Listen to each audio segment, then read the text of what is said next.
Olá, está começando o Ecosenado e você vai ver nesta edição a carreira da renomada cientista brasileira Thelma Krug, primeira mulher candidata à presidência do IPCC.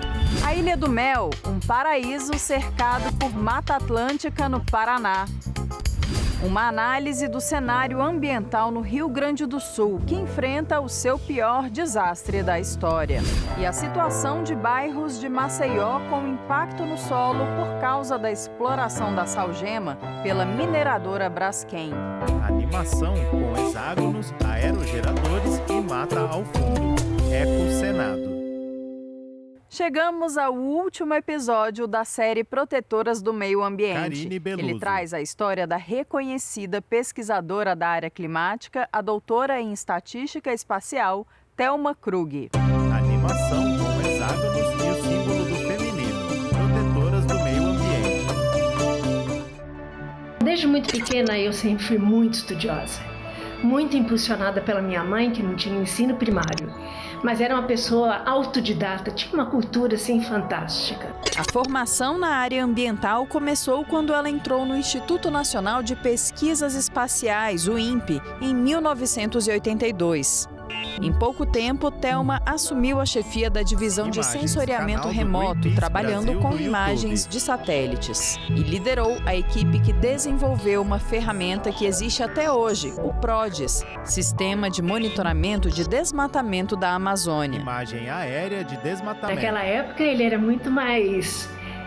não era tão robusto no sentido de que ainda se utilizava o detalhamento à mão, né, na identificação dos desmatamentos nas imagens de satélite, coisa que depois, quando eu me tornei coordenadora da área de observação da Terra dentro do INPE, alguns anos depois, conseguimos então, com a equipe toda de processamento de dados, migrar para o que a gente chama do PRODES automático, né, automatizado, ou o PRODES digital, como a gente chama, e daí conseguiu-se um avanço assim, fantástico. Foram 37 anos no INPE e muitos outros desafios. Ela participou ainda da criação do Sistema Operacional de Monitoramento de Queimadas, foi professora do programa de mestrado que o Instituto oferece e, enquanto estava lá, aceitou convites para assumir cargos políticos, um deles na Secretaria de Mudanças Climáticas do Ministério do Meio Ambiente. Foi aí que a gente deu um primeiro passo para a Política Nacional sobre Mudança do Clima, o Fundo Nacional sobre Mudança do Clima, e que depois teve outros desdobramentos, como o Plano Nacional, daí já debaixo de uma outra gestão. Eu acho que foram grandes oportunidades que surgiram na minha vida, me deram assim uma evolução na minha carreira, tendo assim uma visão muito mais abrangente, muito mais sinótica e entrando dentro dessa justamente ligação, essa ponte entre a ciência e a política. Essa trajetória dentro do INPE foi riquíssima. O Instituto era minha segunda casa, né? Eu me lembro muito de que, imagine, né, entrando em 82, nós não tínhamos as facilidades que existem hoje digitais, né? Ou seja, não existiam computadores. Eu era chefe de divisão que eu saía sempre depois da meia-noite. Sábado e domingo era dia comum de trabalho, né? Foi uma trajetória árdua, mas muito feliz. Eu só me aposentei em 2019, depois de 37 anos, por conta daquela desconfiança que houve no governo no recente passado, sobre a credibilidade dos dados do desmatamento na Amazônia. Eu não pude aceitar isso, eu tive um inconformismo enorme e não podia ficar como conivente àquela situação. Eu tinha que sair para gritar que aquilo não fazia o menor sentido e que era um desrespeito a toda a equipe do INPE que trabalhou e trabalha arduamente para gerar esses dados. Como o desmatamento está em grande parte vinculado às alterações climáticas, Thelma não poderia ter deixado de atuar no painel intergovernamental sobre mudanças do clima, o IPCC. Em 2002, seu nome foi indicado para ser co-presidente da Força-Tarefa em Inventários Nacionais de Gases do Efeito Estufa. Foto IPCC. Foi então o primeiro passo mais profundo para entrar dentro da área de clima, apesar de que eu já tinha participado como autora de um relatório especial sobre o uso da terra, mudança de uso da terra e florestas. O Brasil, um país extremamente respeitado pela qualidade das negociações internacionais, da postura, da firmeza, no sentido também de assegurar não só o lado brasileiro, mas assegurar o lado dos países em desenvolvimento. Nossa política ambiental é entendida como uma das políticas mais fortes do mundo, né? Ou seja, a dificuldade da implementação. O Brasil é um país muito diverso, um país muito grande, né? Um país continental. Thelma foi reeleita por mais um ciclo, ficou na função até 2015. Desenvolvendo manuais metodológicos para estimativa de emissões em todas as áreas: energia, processos industriais, agricultura, uso da terra, resíduos. As conquistas não param por aí. No final desses 2 ciclos, Thelma Krug foi a primeira mulher a assumir uma das 3 vice-presidências do IPCC, cargo que ocupou até 2023. Essa parte da matriz energética, do rumo aos renováveis, o Brasil já é exemplar. Fizemos vários relatórios metodológicos. O presidente do IPCC à época, né, designou aos 3 vice-presidentes tarefas específicas, e a minha foi de comunicação. Eu acho que até é meio natural, né? Eu gosto de conversar, eu tenho uma facilidade de também tratar com os países, né? Com os representantes, alguns são altos escalões dos governos, não é? Ainda no ano passado, mais uma realização: a primeira indicação feminina à presidência da instituição em 34 anos de existência. Antes disso, nunca havia tido nomeação de mulheres para esta posição, né? E apesar de todo o empenho do governo brasileiro, todo o empenho do Itamaraty, de todos os embaixadores, de todos os colegas, secretários, infelizmente, apesar de ter chegado ao final, não foi possível. Thelma considera que a participação das mulheres no IPCC vem aumentando. O IPCC tem conseguido, nos autores, né, que são selecionados para cada relatório que o IPCC faz, eu acho que nós estamos conseguindo um balanço interessante da participação de mulheres cientistas, né, pesquisadoras. Então, por exemplo, nesse último ciclo do IPCC, que foi de 2015 a 2023, a participação em todos os relatórios, né, tirando uma média, foi de 32%. No ciclo anterior, ele foi de 25%. Mas o problema não está nem no próprio IPCC. O problema é que os países não estão nomeando mulheres. Ou seja, o Brasil é uma exceção, Índia, China, mas claro que muitos países não nomeiam, particularmente os países em desenvolvimento. E isso traz um desbalanço, porque eu acho que a diversidade, não só de gênero, a diversidade mesmo cultural que a inclusão de pessoas de todas as regiões faz, é extremamente importante, né? E quando o assunto é admiração e gratidão por uma figura feminina, ela lembra da sua mãe, que mesmo sem ter tido uma educação formal, sabia da importância dela. Quer dizer, a mensagem era muito clara. Eu quero que vocês estudem, sejam alguém na vida. Porque a família, os filhos, vão seguir muitas vezes o seu rumo, né? Mais a profissão, mais a carreira, essa não abandona. Thelma conta que também é inspirada por todas as mulheres batalhadoras que lidam com cargas pesadas do dia a dia. Na verdade, você sabe, acho que isso faz uma diferença quando a gente está em processos de negociação. Porque as mulheres são mais objetivas, no meu ponto de vista. Eu sempre digo que não faz muita diferença ser diretor mulher, presidente homem. Os caminhos são diferentes. Pode-se chegar exatamente no mesmo ponto ao final, mas a forma como se chega é diferente. E talvez essa diferença tenha sido construída e seja construída ao longo de toda essa luta, de todos esses desafios que vão tendo que ser diariamente superados, né? Então, eu me inspiro em todas. E é uma alegria ser mulher. E se existir uma próxima encarnação, eu gostaria muito de voltar como mulher, gostaria de voltar e viver tudo isso de novo.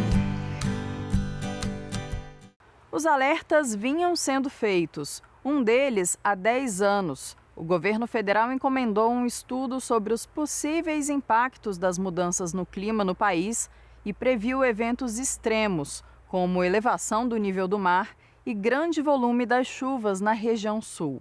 E apontou soluções, que não foram tomadas. Os temporais que começaram no dia 27 de abril no Rio Grande do Sul provocaram a já considerada pior tragédia climática do estado, com mais de 1,5 milhão de pessoas afetadas. Nós conversamos com a especialista em conservação da ONG WWF Brasil, Elga Correia, sobre o assunto. Esses eventos, eles têm Elga Correia, especialista em conservação do WWF Brasil. Um deles é a variação natural e o El Niño, que causa tradicionalmente momentos de seca no norte do Brasil, enquanto maior umidade na região sul.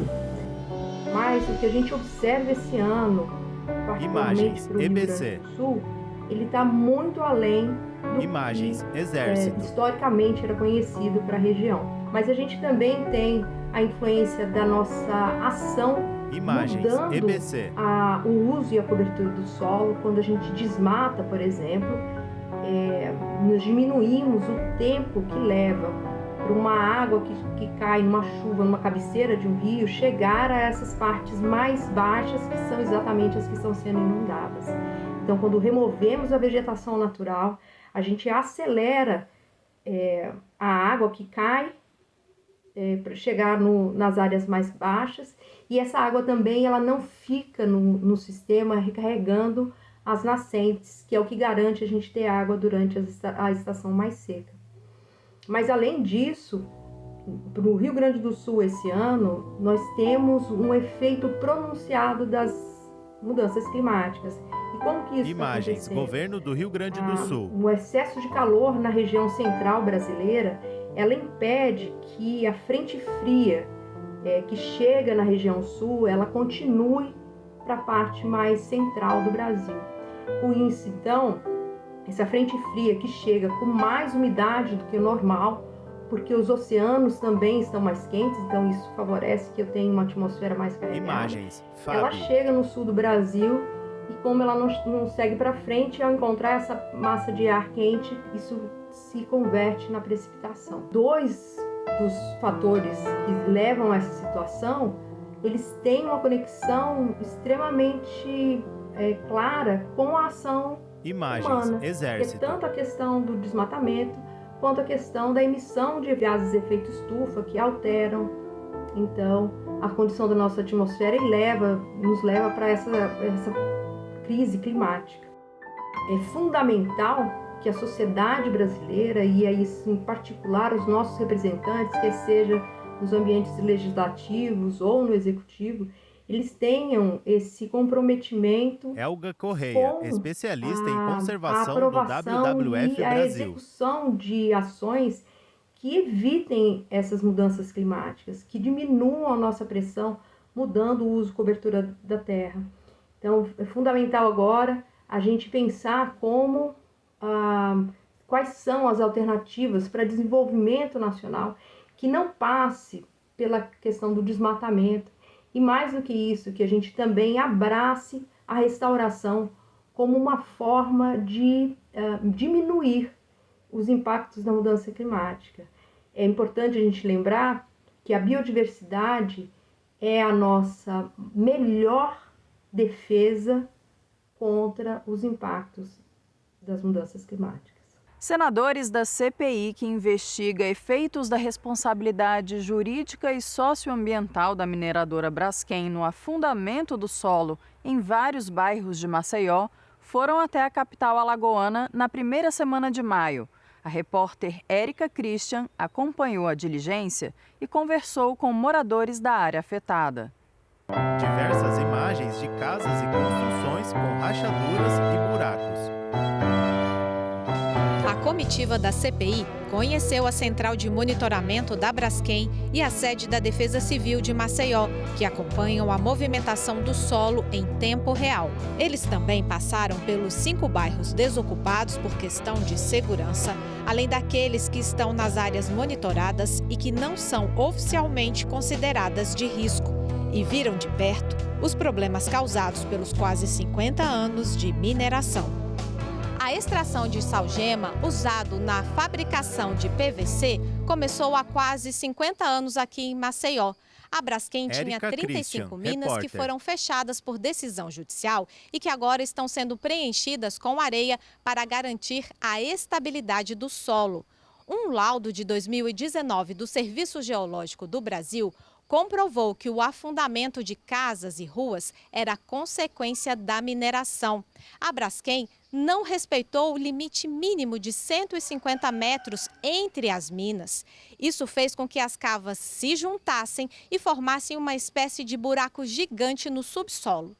Além de rachaduras, os moradores alegam que convivem com água minando do solo. Esse é o caso do quintal da Dona Beth. Ela nos contou que aqui era uma área de lazer da família e onde ela cultivava uma horta. Hoje, o local está completamente alagado e afundando. Era seco, Elizabeth seco, Santos, era a coisa mais linda moradora do mundo. do bairro Marquês de Abrantes. Tinha fruteira, tinha plantações, tinha pé de caju, que eu pegava caju com as mãos, eu dava banana para os vizinhos. E eu vejo o meu quintal nessa situação que você está vendo aí. Jacaré, cobra, o meu muro de caiu todinho por causa da água, entendeu? E esse quintal nunca mais secou, nunca mais, de só a chuva serena que vier. É assim. Pode botar ouro em pó aqui, não adianta mais, a gente não quer ficar. O solo a gente não confia mais no solo. Eles dizem que está em criticidade 01. Quem vai confiar? E agora, daqui uns tempos, a gente vai ter que sair. Então, tire logo nós precisamos sair daqui, a gente não quer mais viver aqui. Aqui não tem mais nada, aqui não tem uma farmácia, aqui não tem Nunes, moradora do bairro Flexal, né? Não tem nada não, pra gente viver. Só quem mora aqui mesmo, quem sabe. Após ouvirem o relato do Ministério Público Federal e de moradores, os senadores cobraram uma revisão dos acordos já fechados para quem deixou suas casas e a retirada das pessoas que vivem nas áreas monitoradas. Nós estamos aqui por causa de 15 mil famílias. Senador especificamente Omar Aziz, 15 mil PSD famílias. Amazonas, presidente da CPI pouco mais da de 15 mil Braskem. famílias que foram afetadas diretamente, que se acham lesadas em alguns direitos que não foram dados. Essas pessoas não irão retornar para essas áreas onde elas moravam antes. Agora, se esses acordos que foram feitos entre esses órgãos, fazer ciclovia, duplicação de avenida e tal, até hoje eu não vi nenhum benefício para aquelas pessoas que moravam aqui. Nós precisamos ter uma solução para isso, né? Senador Rogério Carvalho, PT deve Sergipe, questionar relator o da porquê CPI da Braskem. a empresa que tem um acordo de quando a área de risco 0 ou 1, essa população era removida ou indenizada, por que eles mudaram essa interpretação? Tem muitas coisas que podem ser feitas para diminuir as perdas materiais, revendo alguns termos do acordo que foi firmado. Agora, compensar as dores vai ser quase impossível. Você conhece a Ilha do Mel? Ela fica no litoral paranaense a somente 1h30 de Curitiba. 2 importantes unidades de conservação foram criadas no local para proteger o bioma mais devastado do Brasil, a Mata Atlântica. Diversas imagens de insetos e aves. Um paraíso de 25 quilômetros quadrados na costa do Paraná, resultado de formações geológicas e sedimentares decorrentes de milhares de anos. Esta é a Ilha do Mel.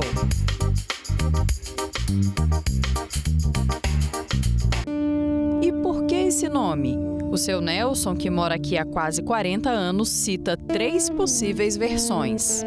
Uma pela coloração da água aqui próximo dos mangues e nas desembocaduras dos córregos, ela tem a cor do mel. A segunda porque existia uma família que era de militares que o sobrenome era Mel, né? Eram alemães. Aí o pessoal, nos anos 40, disse, vamos para a Ilha dos Mel, que era da família Mel, né? E a terceira é uma particular minha, que a Ilha do Mel, em Gênesis, na Bíblia, né? Nos 6 dias antes de Deus descansar, quando ele formou o mundo, né? Ele olhou do céu e achou tudo maravilhoso a terra, e escorreu uma lágrima do olho dele no mar e formou a Ilha do Mel. Então a Ilha do Mel é a lágrima de Deus. A Ilha do Mel está na região de maior área contínua de Mata Atlântica no mundo. Segundo dados do Sistema de Alertas de Desmatamento, o Brasil abriga hoje apenas 24% de todo esse bioma que já existiu aqui, sendo somente 12,4% da cobertura original de florestas maduras e bem preservadas. A Mata Atlântica ela tem uma importância muito grande biologicamente. Muitas espécies de fauna, flora, muito diverso. E muitas espécies ameaçadas. Então, aqui na Ilha do Mel nós encontramos papagaio da cara roxa,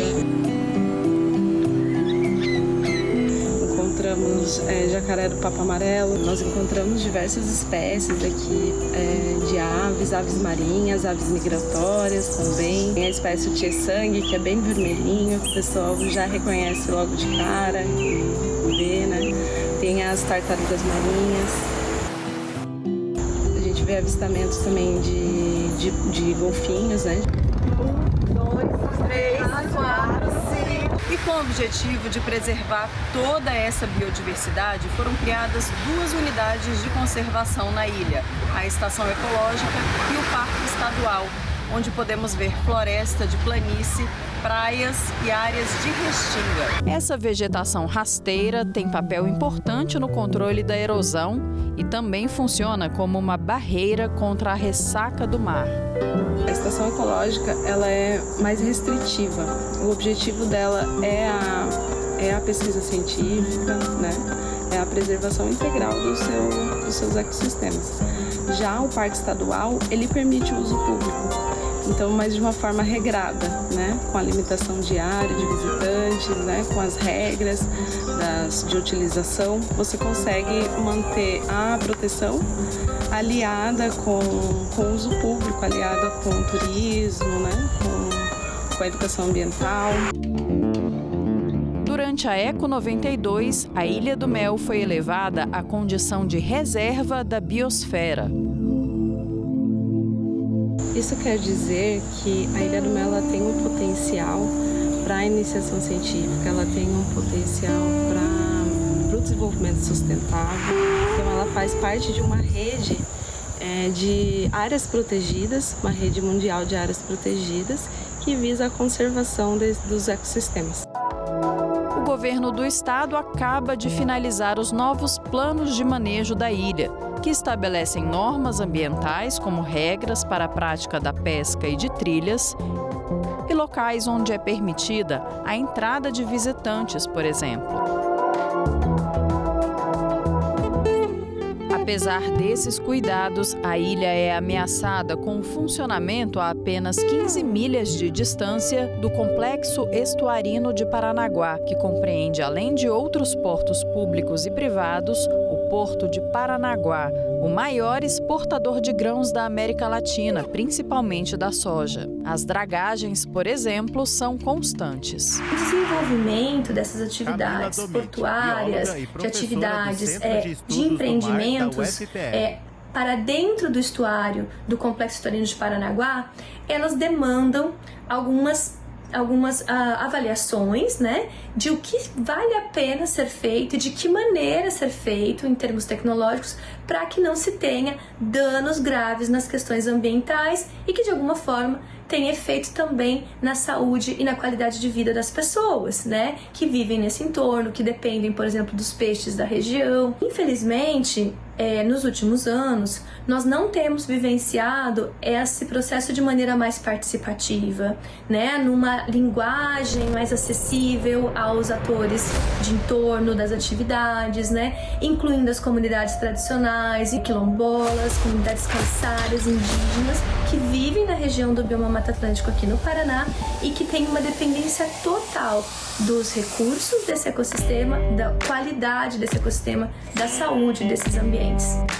Além disso, a Ilha do Mel ainda não dispõe de um serviço público essencial para a saúde dos moradores e turistas e para o ecossistema local, saneamento básico. Todas as residências, empreendimentos do comércio e serviços têm um sistema próprio de tratamento e destinação final deste efluente, que é a fossa filtro sumidouro, né, até que seja promovido a rede pública de coleta e tratamento do efluente sanitário na Ilha do Mel. Está em fase de estudos, né, um procedimento de licenciamento ambiental, justamente para viabilizar a implantação do sistema de esgotamento sanitário na Ilha do Mel. O contraste entre a exuberância da natureza e a falta de um sistema de esgoto adequado chama a atenção dos turistas. Foi o caso da Juliana, que esteve pela primeira vez na ilha no verão deste ano. Uma das maiores expectativas que foram superadas era a temperatura da água, além de encarar, de entender assim, muita vegetação densa de Mata Atlântica. Quando a gente olha lá para o nosso verão norte, nordeste, a gente vê muitas palmeiras, muitas árvores diferentes e aqui a gente tem uma exuberância de Mata Atlântica com muita umidade. Outro ponto que bastante me chamou a atenção ao chegar aqui nessa região da ilha especificamente foi a questão de entender que parte do esgoto é expelido no mar, rejeitado no mar. E aí tem áreas que ficam com mau cheiro, que são impróprias para banho. Isso foi algo que trouxe o impacto porque a gente está vindo para uma área de uma reserva, um parque ambiental. E a ideia é que isso fosse, assim, tivesse uma maior consciência, tanto da comunidade, até mesmo entendendo uma maior atenção do poder público. Essa é uma grande problemática que a gente vem enfrentando na Ilha do Mel, do lado de Encantadas, em virtude do lançamento clandestino de esgoto sanitário, né? Todo o canal de drenagem, os rios que tem nessa região, eles são direcionados para o mar. O senador paranaense Flávio Arnes acredita no potencial turístico do local para que estes problemas se resolvam. Nós temos que preservar, conservar, promover a Ilha do Mel no nosso estado do Paraná. O grande desafio é produção da natureza, chamarmos as pessoas para apreciarem tudo aquilo que a natureza oferece, com a preservação do meio ambiente. É um caminho que gera emprego, gera renda e promove todas as belezas que fazem parte do nosso país. Imagem aérea da praia da Ilha do Mel. Nós ficamos por aqui. Muito obrigada pela sua companhia. Se você quiser rever ou compartilhar este programa, acesse senado.leg.br/tv ou youtube.com/TV Senado. Até o próximo Eco Senado. Os créditos entram em tela.